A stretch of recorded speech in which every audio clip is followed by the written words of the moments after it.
जय हिंद साथियों, कैसे हैं आप सभी। होप करता हूं कि आप सभी ठीक होंगे, सेफ होंगे व सुरक्षित होंगे। आज की इस वीडियो में हम सभी बात करने वाले हैं साइबर क्राइम से रिलेटेड चीजों के बारे में कि आखिर क्या होता है surface web, deep web and dark web. Hacking कैसे होती हैं, इनसे बचने के क्या क्या उपाय हम कर सकते हैं, गवर्नमेंट ने क्या क्या कदम उठाए हैं, वह एनसीबी हैकिंग से रिलेटेड क्या करना चाह रही है, वह ऐसे ही चीजों के बारे में बहुत सी जानकारियां आज इस वीडियो में आप सभी को मिलने वाली है। तो शुरू करते हैं इंटरनेट से, क्योंकि हैकिंग का जब भी कोई मामला आता है वह इंटरनेट से ही जुड़ा हुआ होता है। Without internet hacking is not possible. Hacking क्या होती है?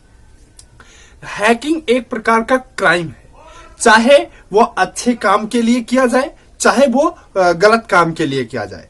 ऐसा नहीं है कि हैकिंग सिर्फ गलत कामों के लिए ही होती है। जैसा कि आपने जीनियस मूवी में देखा होगा, कई बार हैकिंग से हम अच्छे कामों को भी अंजाम दे सकते हैं। जीनियस मूवी आप सभी ने देखा होगा, उसमें हैकिंग किया तो जाता है लेकिन अच्छे कामों के लिए किया जाता है, साथ ही में गलत कामों के लिए भी किया जाता है। तो यहां पे हमारी गवर्नमेंट क्या कहती है कि हैकिंग, चाहे गवर्नमेंट या संविधान या कॉन्स्टिट्यूशन मान लीजिए कि हैकिंग चाहे जिस भी पर्पज हेतु किया जाए वह हमेशा इनलीगल ही होगी। मतलब हैकिंग किसी भी प्रकार से लीगल नहीं है, चाहे बात नेशनल सिक्योरिटी की क्यों ना हो, चाहे बात इंडियन गवर्नमेंट की क्यों ना हो। Hacking is a illegal process, hacking illegal ही है। हैकिंग, अब हम बात करते हैं इंटरनेट। इंटरनेट जो कि दुनिया में बिछा हुआ नेटवर्कों का एक जाल है। हम सभी अभी तक जितने भी नेटवर्क देखते हैं, चाहे वो फेसबुक रहा हो, ट्विटर, इंस्टाग्राम, व्हाट्सएप, हमारे शॉपिंग के जितने भी एप्स हों, या गूगल हो, या अलग अलग जब हम फोन खरीदते हैं रियलमी, और MI के, या सैमसंग, या वीवो, ओप्पो, ये सब अपना अलग अलग ब्राउजर देते हैं, जैसे कि गूगल, बिंग हो या याहू हो। ये इतना सब कुछ मिलाकर हम लोग पूरी जानकारी, दुनिया भर की जो जानकारी है, यूट्यूब वगैरह सब कुछ जो प्राप्त करते हैं, सब कुछ, ये सब सरफेस वेब के अंतर्गत आता है। और ये सब उस इंटरनेट की दुनिया का, उस नेटवर्क की दुनिया का मात्र 5% है। बात समझ पा रहे हैं? मतलब जो सरफेस वेब होता है, ये जितनी भी चीजें हम इजिली एक्सेस कर पाते हैं, चाहे मैंने बताया गूगल, क्रोम, ये आपका यूट्यूब, फेसबुक, या शॉपिंग के जितने भी एप्स हों, या याहू, बिंग, ये सब ब्राउजर्स हैं, या जितने भी फोन्स अलग अलग अपने ब्राउजर लॉन्च करते हैं, एमसन ब्राउजर वगैरह वगैरह, जितनी भी चीजें नॉर्मल एक इंसान इंटरनेट की दुनिया में देख सकता है, वो सब सरफेस वेब है। बात समझ पा रहे हैं? ये सारी चीजें कौन से वेब के अंतर्गत आती हैं? सरफेस वेब के अंतर्गत आती हैं। नेटवर्क की दुनिया में वेब 3 होते हैं, जैसा कि मैंने बताया, एक सरफेस वेब, दूसरा डीप वेब एंड तीसरा डार्क वेब। कितने प्रकार के? अब डीप वेब में क्या क्या होता है, हम सभी किसी भी बैंक की डिटेल्स नहीं देख सकते हैं, या हमारे साइंटिफिक जो रिकॉर्ड्स होते हैं नहीं देख सकते हैं, या हमारी गवर्नमेंट जिस थ्रू ट्रांजैक्शन अपना करती है, या हमारी गवर्नमेंट जिसके थ्रू अपनी इंटरनल या नेशनल सिक्योरिटी की बातचीत करती है, या हमारे साइंटिफिक जो डॉक्यूमेंट्स हैं, या बैंकिंग, दुनिया भर के बैंक जिस मॉडल से जुड़े हुए हैं, दुनिया भर में जो अंतरराष्ट्रीय संगठन जैसे काम करते हैं, हमारे यहाँ इन दुनिया, मतलब इंटरनेट की दुनिया को छोड़कर और बहुत से भी नेटवर्क ऑलरेडी चल रहे हैं। Security exchange board of India कैसे काम करता है, स्टॉक मार्केट जैसे काम करता है, ये सब इंटरनेट के थ्रू काम नहीं करते हैं। ये सब अलग वेब है इनका। जैसे एक वेब इंटरनेट, ऐसे ही अलग इनका सबका वेब है, जिसे डीप वेब बोला जाता है। डीप वेब जो कि पूरे नेटवर्क के जाल की दुनिया का 91% है। कितना परसेंट?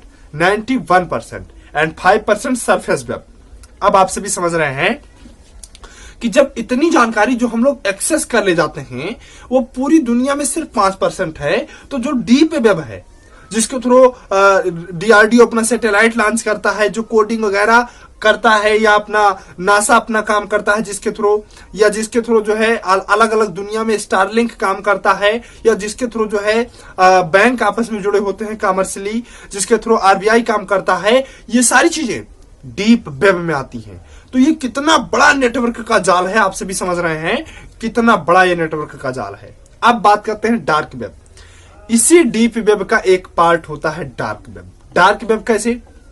4% डार्क वेब होता है, जिसके थ्रू ऑनलाइन जो है आतंकवादी आपस में इंटरकनेक्ट रहते हैं, या फिर इलीगल ट्रेडिंग होती है, मतलब व्यापार होता है, जैसे कि कोकीन, चरस, अफीम, इन सब की ट्रेडिंग, या फिर आप कहिए कि हैकिंग वगैरह, जो हैकिंग वगैरह का काम होता है वो सब डार्क वेब के थ्रू होता है। डार्क वेब एक अलग ही वेब है।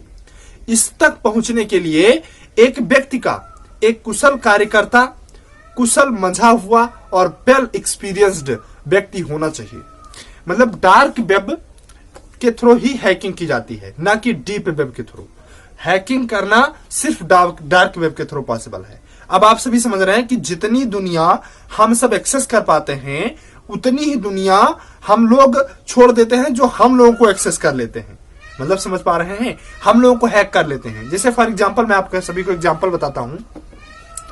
जैसे जब बारिश वगैरह का मौसम होता है, उस समय पानी सरफेस वाटर पे आ जाता है, फ्लो होता रहता है। तब हमें मछली पकड़ने के लिए सिर्फ छोटा बच्चा एक ले जाइए और जाल पकड़ा के उसको खड़ा कर दीजिए, 2-4-6 मछली तो उसको फंस ही जाएंगी। मतलब चूंकि मछलियां सब ऊपर आ जाती हैं, तैरती रहती हैं, मछलियां फंस जाएंगी। तो वो चीज होती है सरफेस वेब, कि अनभिज्ञ आदमी कोई भी हो, अनभिज्ञ आदमी सरफेस वेब को एक्सेस कर सकता है, मतलब मछलियां पकड़ सकता है।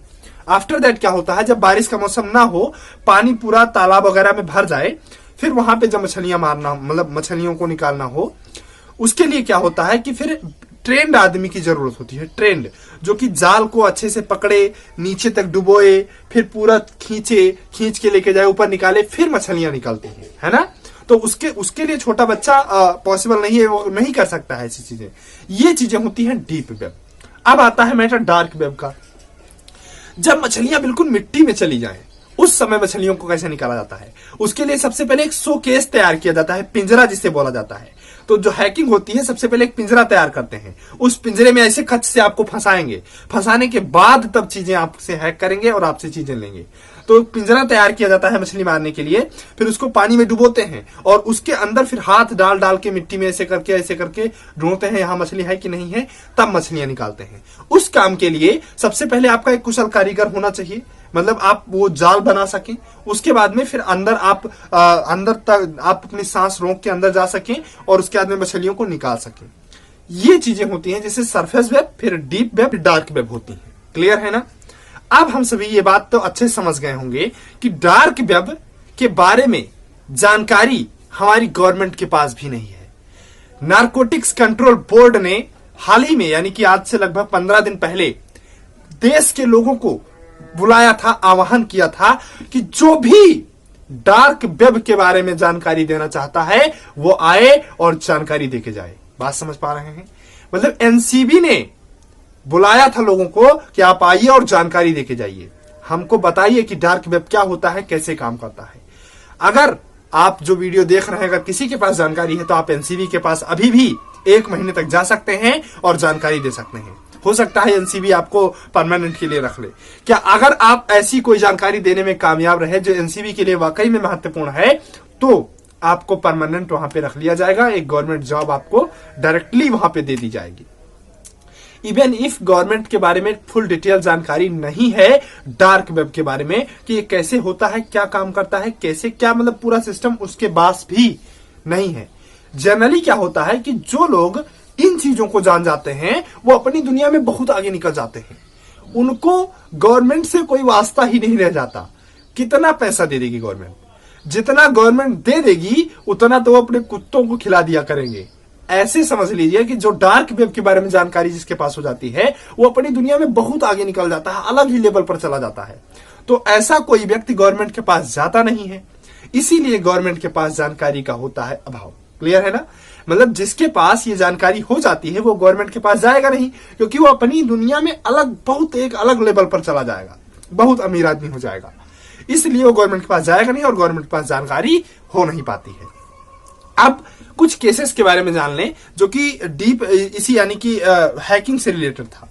इसमें 2014 में जिस समय प्रधानमंत्री श्री नरेंद्र मोदी जी प्रधानमंत्री बने, उस समय 9622 केस साइबर क्राइम के रिपोर्ट हुए थे। वहीं 2015 में गवर्नमेंट ने हमारी डिजिटल इंडिया मिशन लॉन्च किया।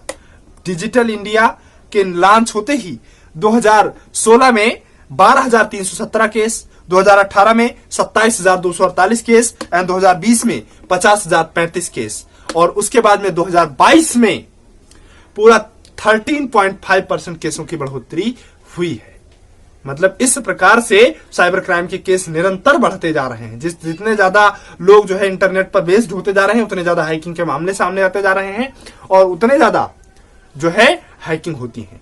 हैकिंग से बचने के लिए हमें किसी भी प्रकार का अपना कोई ओटीपी, किसी भी प्रकार का कोई ऐसा ऐप जो रिस्ट्रिक्टेड हो, किसी भी प्रकार की ईमेल आईडी या किसी भी प्रकार की लिंक पर क्लिक नहीं करना है। लिंक पर किसी भी प्रकार के क्लिक करने से पहले हमको यह देख लेना है कि उसमें स्टार्ट में HTTPS जरूर लिखा हो। अगर S लिखा है मतलब वो चीज सिक्योर है, आप क्लिक कर सकते हैं। अगर S नहीं लिखा है मतलब वो चीज सिक्योर नहीं, आप मत क्लिक कीजिएगा। फिर भी अगर आप किसी भी प्रकार से हैकिंग के शिकार होते हैं तो एक हेल्पलाइन नंबर जो कि ministry of home affairs India के द्वारा जारी है 155260 1552 एंड 60, आप इस पे कॉल करके अपनी रिपोर्ट दर्ज करवा सकते हैं। आशा करता हूं कि जानकारी आप सभी को समझ में आई होगी। मिलते हैं किसी नेक्स्ट वीडियो में ऐसे इंटरेस्टिंग टॉपिक को लेकर, तब तक के लिए आप सभी को जय हिंद।